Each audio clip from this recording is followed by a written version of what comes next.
So, and for today, we're gonna talk about Tabitha, no? Or the woman of charity. Okay, can you say with me, Tabitha?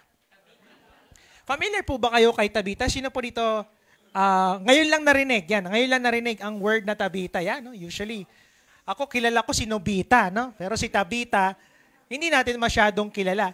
Kamusta ka na, Nobita? Di ba, mga ganyan, no? Oo, sa mga katulad ko na nanonood ng TV noon.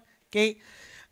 Sa totoo lang, marami sa atin ang hindi pamilyar sa kanya, maging ang Bible ay nagkwento lang ng kapirasong parte ng kanyang buhay. No? Pero magugulat po kayo kasi maiksi at kapirasong kwento ng buhay, pero mabibless at matututo tayo. Are you excited? So sino po dito ready at excited na makilala si Tabitha? Okay? So before anything else, samahan niyo muna ako, manalangin tayo. Lord, excited kami to receive your word today. And Lord, regardless of what is happening outside and inside of us, Lord, today we're here. We're excited to, Lord, sit down, listen to your word, baguhin, ayusin, itama mo kami, Panginoon. And Lord, dalangin ko, makilala namin itong napaka-simpleng babae, pero nakagawa ng isang significant na pagbabago sa kanyang buhay at sa mga tao around her. And Lord, bless this message into our hearts. In Jesus' name we pray. Everybody says amen. So, Acts 9:32 to 42, no? Hindi ko po nailagay, dapat 42 yan, 32 to 42. Okay? So, as Peter traveled about the country, he went to visit the Lord's people who live in Lydda. There he found a man named Aeneas who was paralyzed and had been bedridden for 8 years. Okay? Aeneas, Peter said to him, Jesus Christ heals you. Get up and roll up your mat. Immediately, Aeneas got up. Okay, next. Lydda was near Joppa, so when the disciples heard that Peter was in Lydda, they sent 2 men to him and urged him, please come once. Parang ano yan, nagsobra ata. Yan, tama. All those who live in Lydda and Sharon saw him and turned to the Lord. Okay, verse 36, in Joppa, so kanina pinag-uusapan natin, yung sa Lydda, may pinagaling si Peter doon. Tapos, siguro around 4 hours na biyahe, okay, ay ito naman yung nangyari. In Joppa, there was a disciple named Tabitha, na ang pangalan sa Greek ay Dorcas. No? I believe yung mga medyo legendary natin dito ay familiar sa pangalang Dorcas kasi yan ang tawag sa women's ministry natin noon.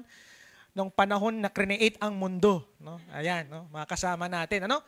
So she was always doing good and helping the poor. So ito lang yung description sa kanya. Sino si Dorcas? She was always doing good and helping the poor. And she was also a disciple. At after sinabi nun, about that time, may sakit siya. Okay? At sa sakit na yon ay namatay siya and she died. And her body was washed and placed in an upstairs or upper room. Lydda was near Joppa, so when the disciples heard that Peter was in Lydda, they sent 2 men to him and urged him, please come at once. Peter went with them, and when he arrived, he was taken upstairs to the room. All the windows or the widows stood around him.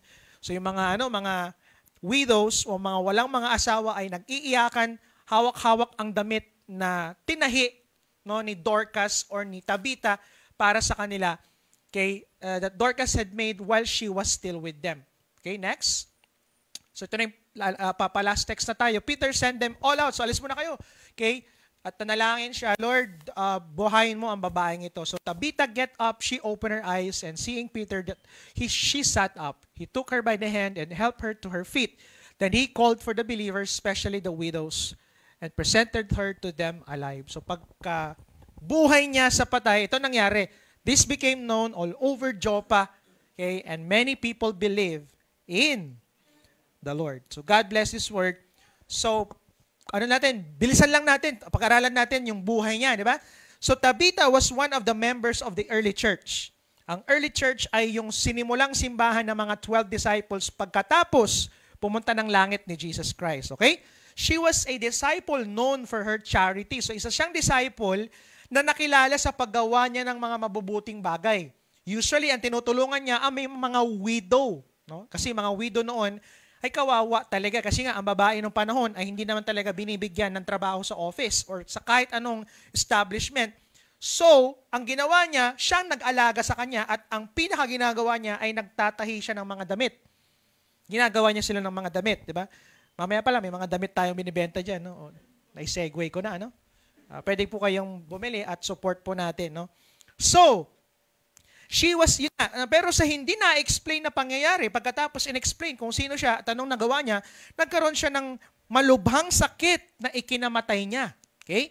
And it so happened that Peter was in Lydda, na halos 4 na oras lang ang layo mula sa lugar ng Joppa kung nasan sila.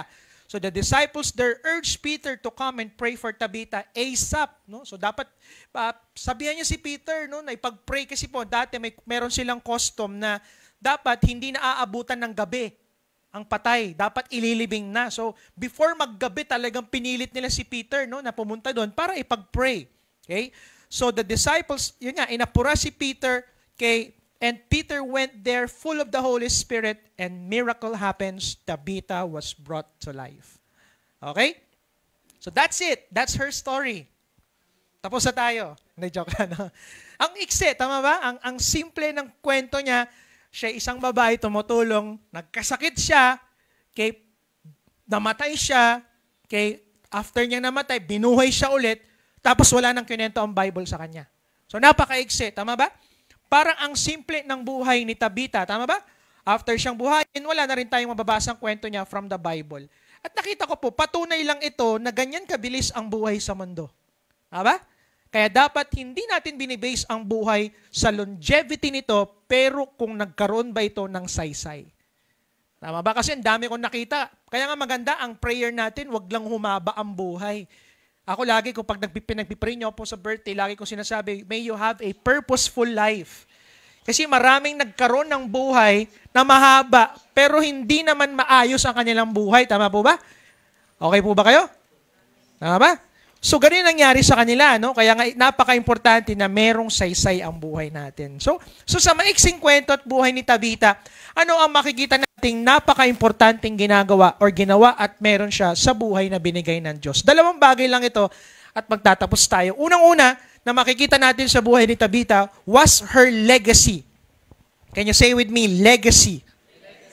Sabi sa verse 36, in Joppa, there was a disciple named Tabitha. In Greek, her name is Dorcas. She was always doing good and helping the poor.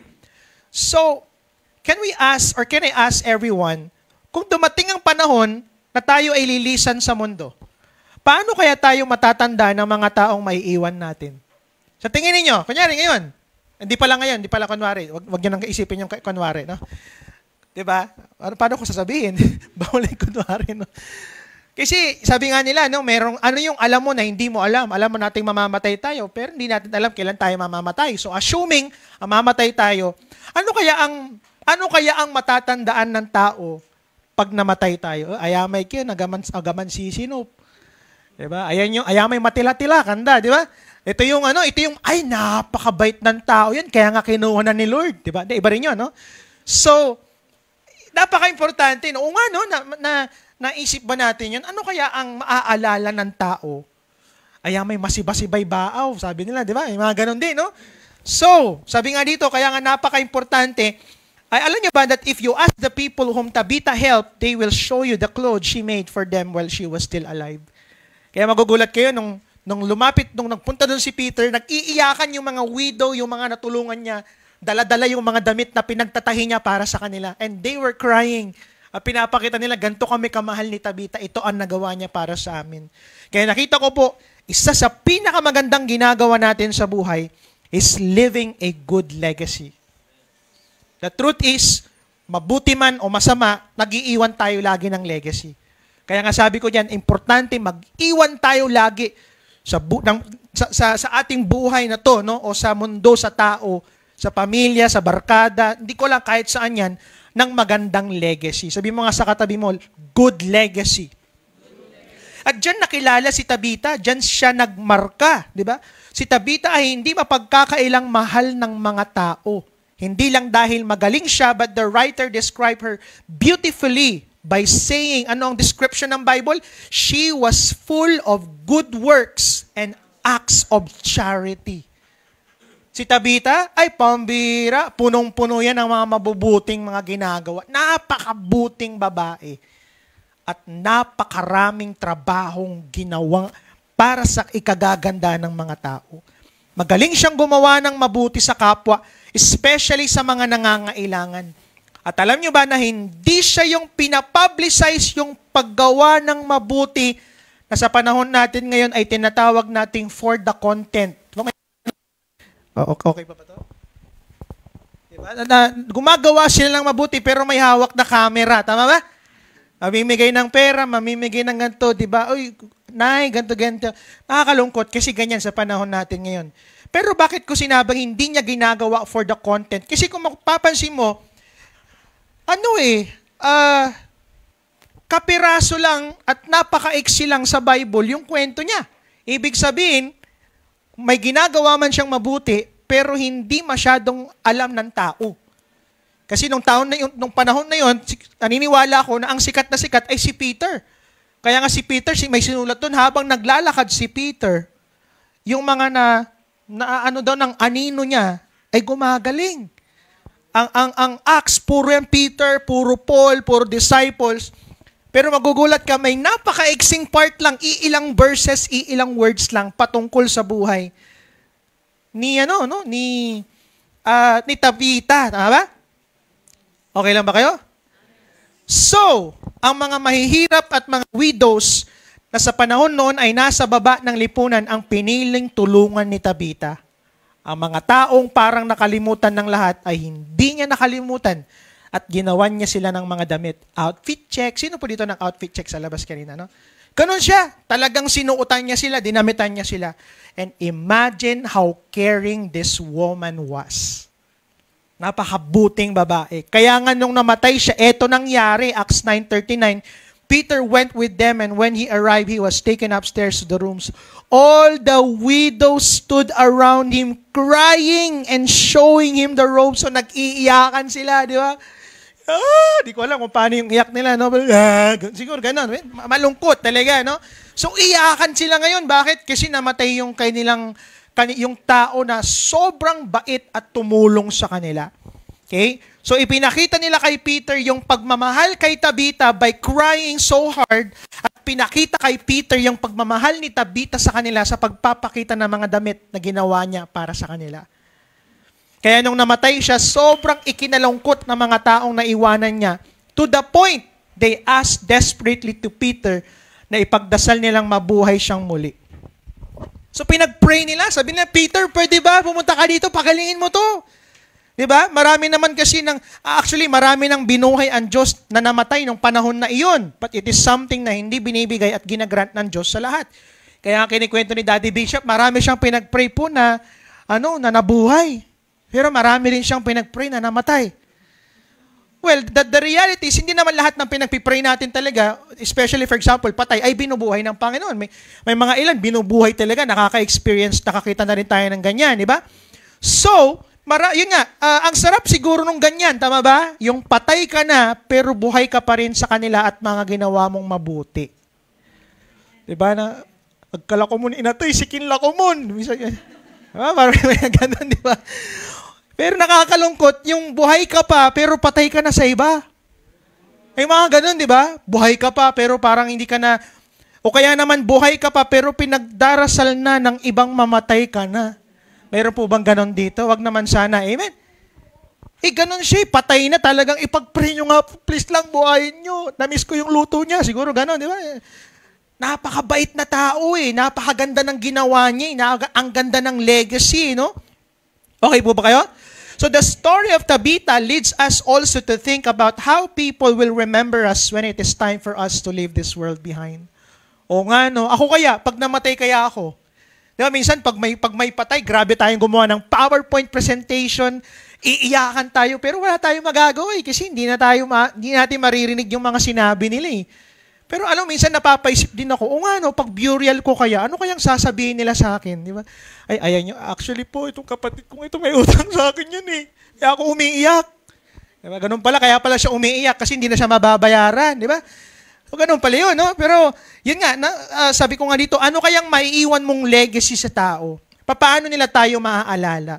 Alam niyo po, sa maiksing buhay, meron si Tabitha, ginamit niya ito para mag-iwan ng mabuti at magandang legacy.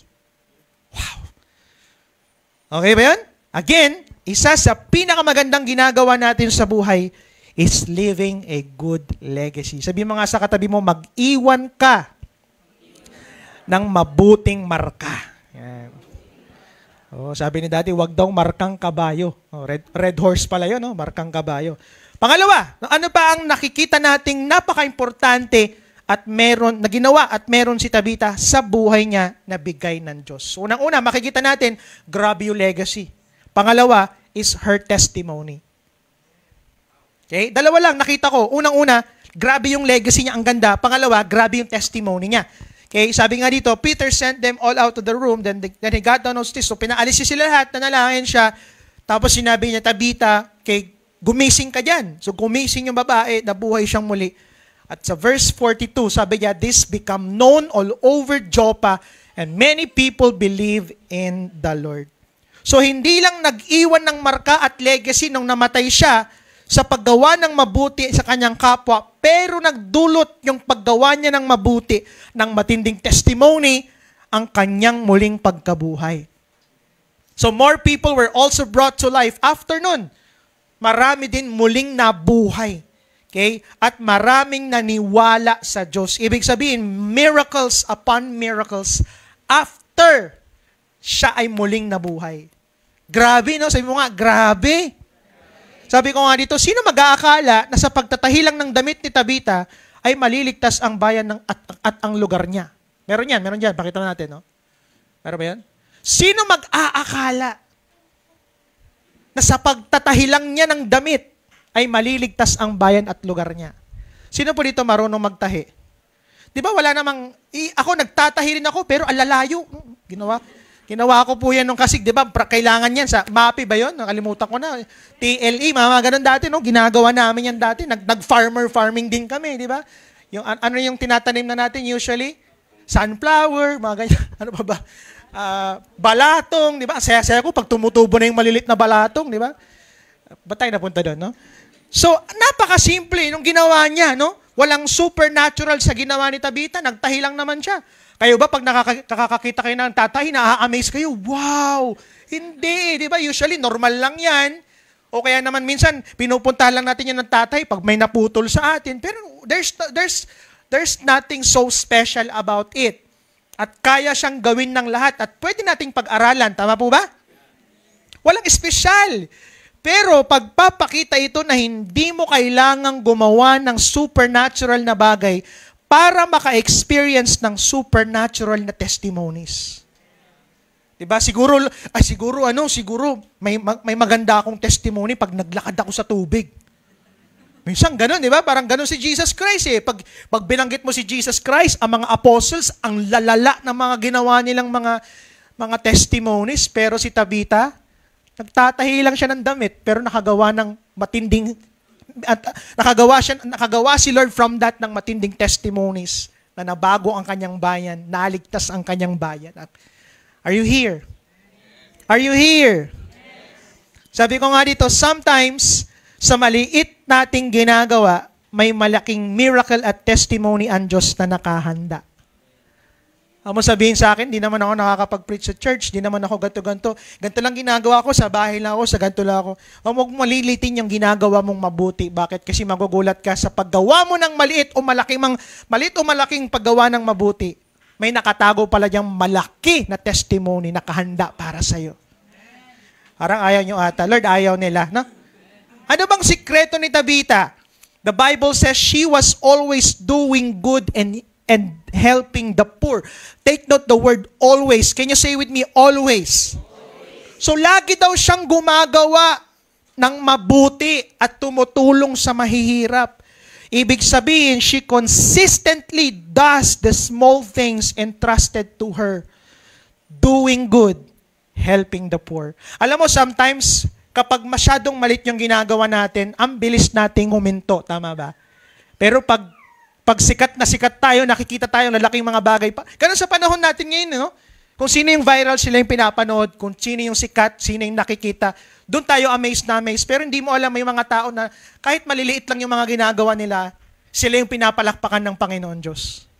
Kaya magugulat kayo sa story nung may nagbibigay ng pera sa temple. Kasi dati pag nagbibigay ng tithes and offering nila, lalo pag yung mga mayayaman, may mga dalang sound system. Tut tut tut tut tut tut tut tut, di ba? Siguro dala-dala nila yung beanie, di ba? If gonna blink twice, mga ganyan-ganyan sila, di ba? Sumasayaw, nagbibigay ng malalaking mga anything, di ba? So palakpakan yung mga tao, na-amaze kasi ang lalaki ng mga regalo. Ngayon meron itong babaeng halos walang kapera-pera na mahirap at nahihiya siyang magbigay kasi barya-barya yung dala niya, pero siya pala yung pinapanood ni Lord. Alam mo, magugulat ka. Sa atin ngayon, na-amaze tayo, di ba? Na-amaze tayo sa mga nagba-viral, sa mga sikat na may mga TV, may ganyan. Pero si Lord pala sa langit, ang mga pinapanood niya, yung mga taong kahit malilit ang ginagawa, consistently nagpapatuloy sila. Wow. Kay Lord, di niya pinapanood yung mga viral sa mundo, ang pinapanood niya yung mga taong ang sisimple ng ginagawa, ang lilit, pero nagpapatuloy sila kahit walang nakakakita sa kanila. Are you here?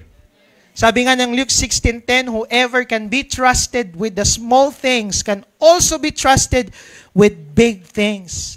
Ang mga pinagkatiwalaan sa maliliit na bagay, bibigyan ng Diyos ng malalaking bagay. But whoever is dishonest in little things will be dishonest in big things too. Kaya gusto ko malaman nyo, huwag mong maliitin yung mga mabubuting bagay na ginagawa mo. Maliit man, gawin mo pa rin dahil diyan ka gagamitin at pagpapalain ng Diyos ng matitindi at malalaking bagay. Rev, hindi masyadong importante yung ginagawa ko, hindi ko masyadong, di ba, yung ginagawa ko sa pamilya ko. Maybe may mga ilan, di ba, hindi naman masyado napapansin yung ginagawa mong mabuti. Wala nga nakakaalam or what, pero huwag kang mag-alala. Kasi sa paggawa mo ng mabuti, may nakapaloob pala dyan na malalaking mga bagay na hinihanda ng Panginoon Diyos. Amen? Pinapakita ng story na ang ating acts of service, kahit gaano man kasimple, ang mga ito ay may impact na ginagawa para sa iba. Wala palang sayang.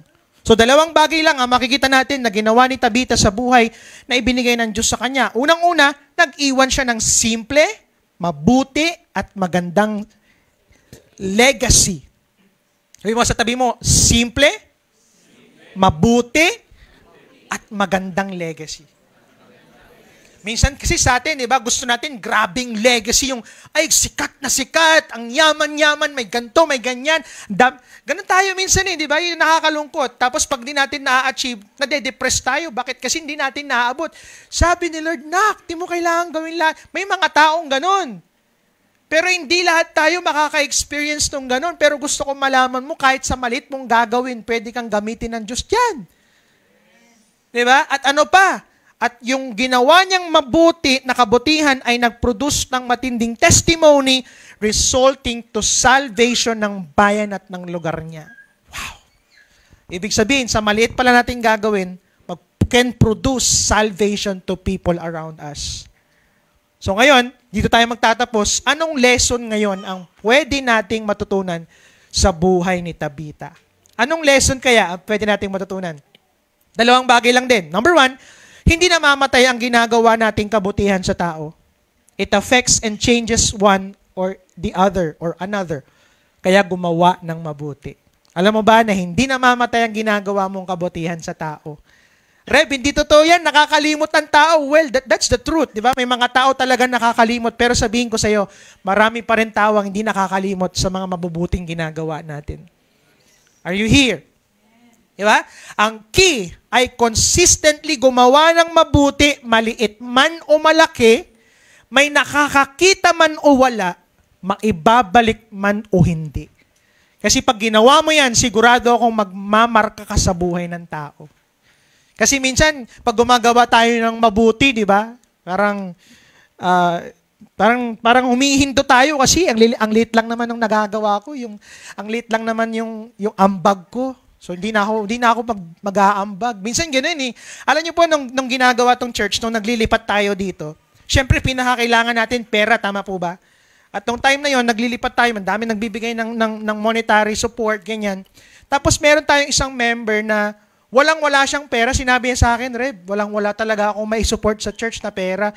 Pero gusto ko pong tumulong. So, ang ginawa niya, pumunta siya dito para maglinis. Mag-isa lang niya. Nilinis niya to.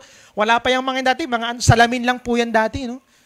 At actually, sobra akong na-bless. Sabi ko, alam mo, minsan ganun tayo eh. No? Parang, hindi, saka na lang ako tutulong pag meron na ako. Saka na ako tutulong pag malaki nang may tutulong ko. Alam mo, pwede kang makatulong, pwede kang makagawa ng mabuti kahit sa maliit.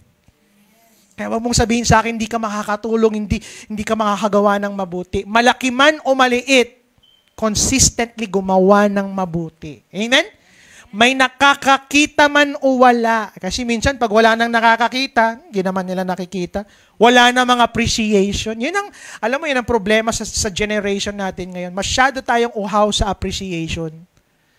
Diba? Gusto natin lagi na-appreciate nila tayo. Well, maganda appreciation. Diba? Pero may nag-a-appreciate man o may nakakakita man o wala, huwag kang humintong gumawa ng mabuti.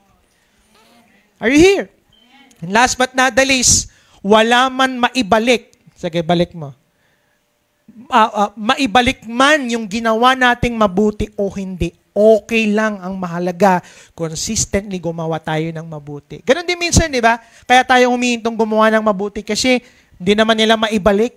Sa lahat ng ginawa ko, wala man lang kayong may ano sa akin. Minsan ganun, di ba? Humihinto tayo gumawa ng mabuti kasi wala silang maibalik na kabutihan sa atin. Sabi ng Panginoon, may maibalik man o wala. Pag ginawa natin yan, di ba, malait o malaki, may nakakakita o wala, maibabalik man o hindi, magmamarka ka sa buhay ng tao. Palakpakan naman natin, Panginoon. So mga kapatid, huwag tayong magsawang gumawa ng mabuti.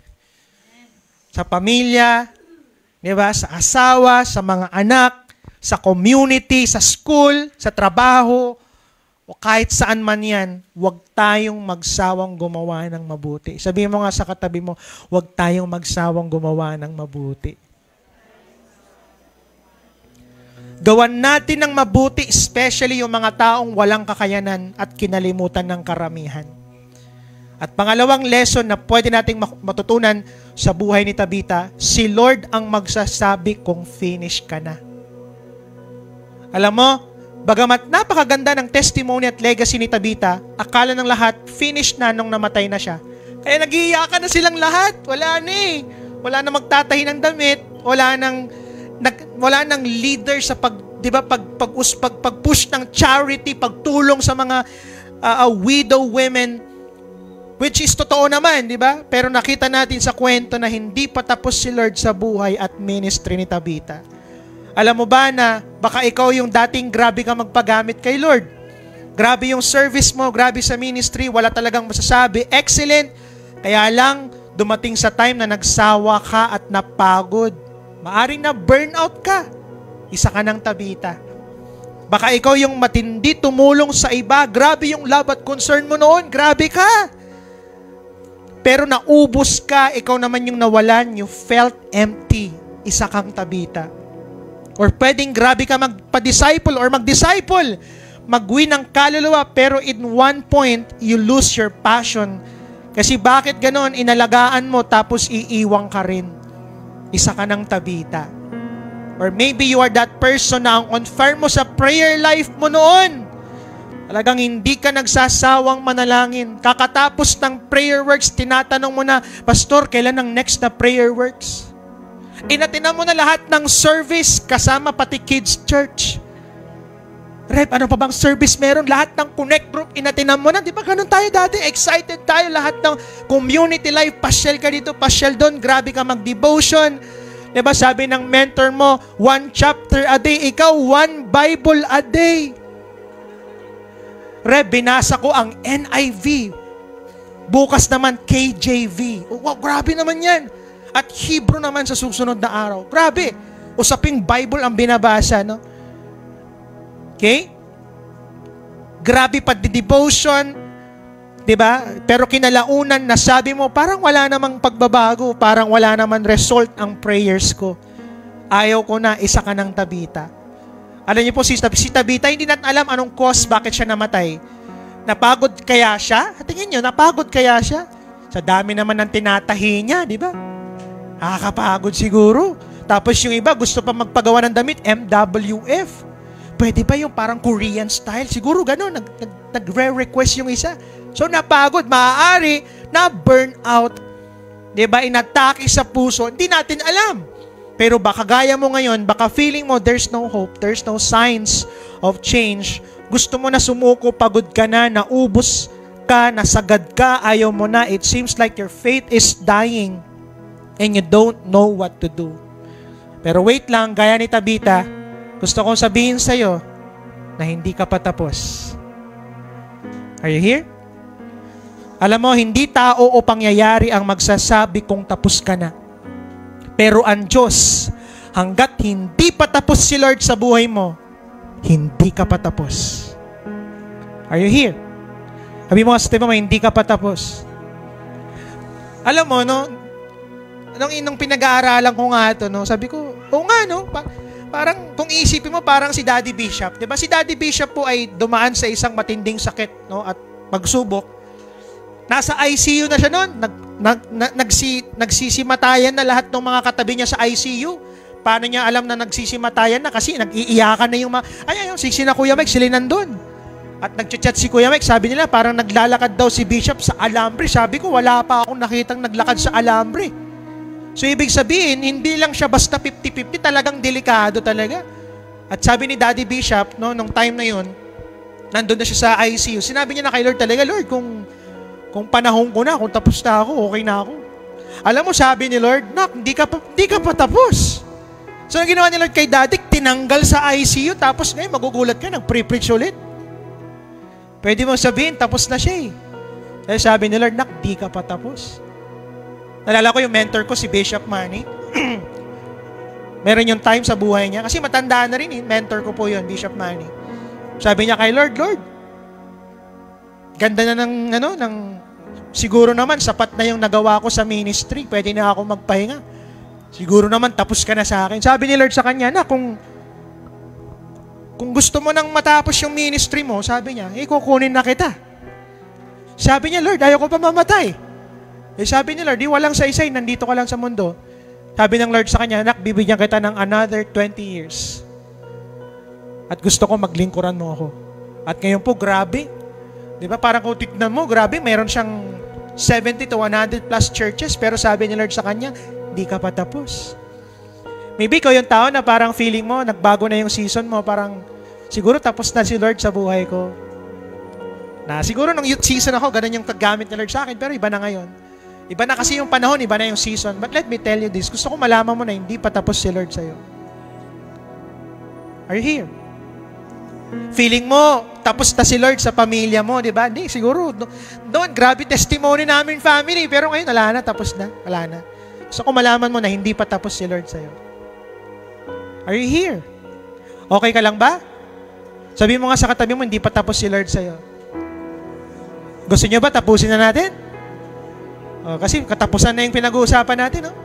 Pero gusto ko malaman mo na hindi ka pa tapos.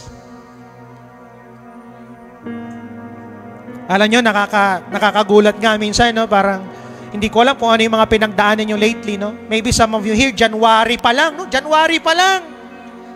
Parang pangit na ng taon mo, na parang ano ba naman tong 2025? Para puro na lang problema nangyayari sa akin, puro ng problema nangyayari sa bansa, puro ng problema, ano ba naman ito? Diba?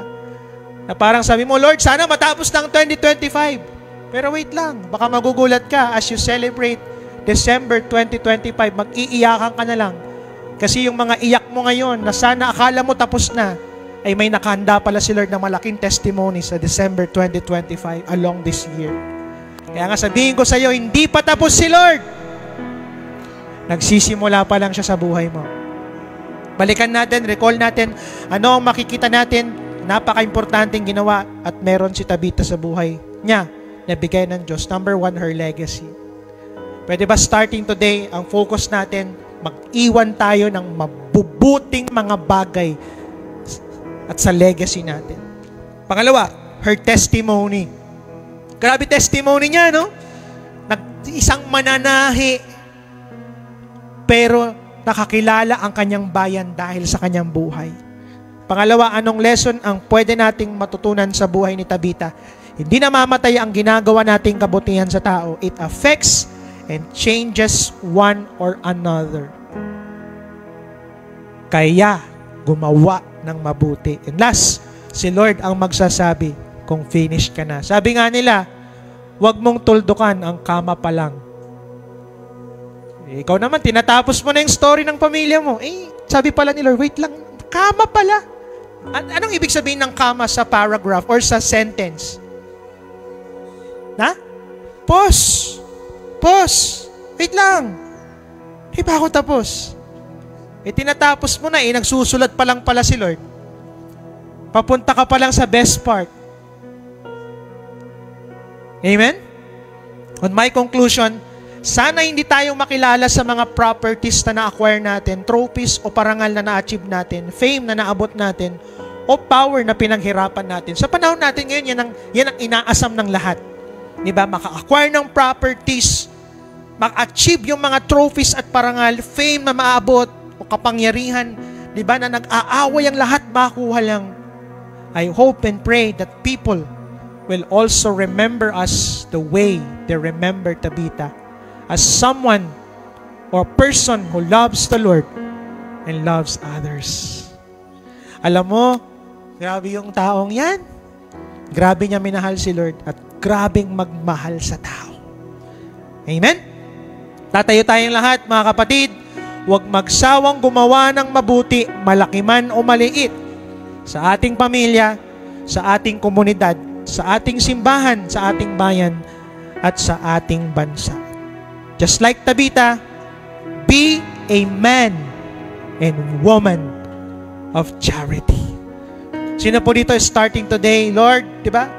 Kung saan mo man ako gagamitin, saan mo man ako dinala, ano man yung platform ko, sisimulan kong gumawa ng mabuti. Amen? Are you excited to do good? Mga tatay, may mga tatay ba tayo dito? Wag magsawang, di ba, gumawa ng mabuti sa inyong asawang babae. Okay ba yun, mga tatay? Sa inyong mga anak. Mga nanay, wag kayong magsawang magluto sa amin, ha? Alam ko minsan, hindi nagpapasalamat ang mga anak at ang mga asawa ninyo, pero gusto ko malaman ninyo na ang laking bagay yon para sa amin. Amen? Parang hindi kayo lulutuan ng mga nanay. Amen? Mga anak, huwag magsawang gumawa ng mabuti sa ating mga magulang. Alam mo, minsan maliliit man yung ginagawa natin, pero hindi mo alam, may malaki palang nakapaloob dyan na malaking pagpapala ng Panginoon Diyos sa atin. Come on, let's pray. Panginoon, maraming salamat sa oras pong ito. And I pray right now, Lord, kung meron man dito, Lord, ang huminto na Panginoon, na gumawa ng mabuti, kasi akala nila tapos na ang Panginoon Diyos sa kanila. Lord, right now, binubunot ko sila ngayon, and I declare life in Jesus' mighty name. I pray right now, Lord, na muli magkakaroon sila ng passion, muli mangangarap, Lord, muli gagawa ng mabuti, muli magsisimulang mag-devotion, magsisimulang mag-win, Panginoon. Muli magmamahal ng tao, muli magmamahal sa bansa, muli magmamahal sa bayan, muli gagawa ng kabutihan, may nakakakita man o hindi, masuklian man o hindi, malaki man o maliit. Because at the end of the day, Lord, gagawin namin ito hindi para sa pangalan namin o para sumikat kami, pero para sa advancement ng iyong kingdom. Lord, today I pray na makilala kami, hindi lang sa mga malalaking bagay, pero mag-enjoy kami at consistently gawin namin even yung mga maliliit na bagay na ginagawa mo sa amin. We praise you, Lord. We honor you. Can we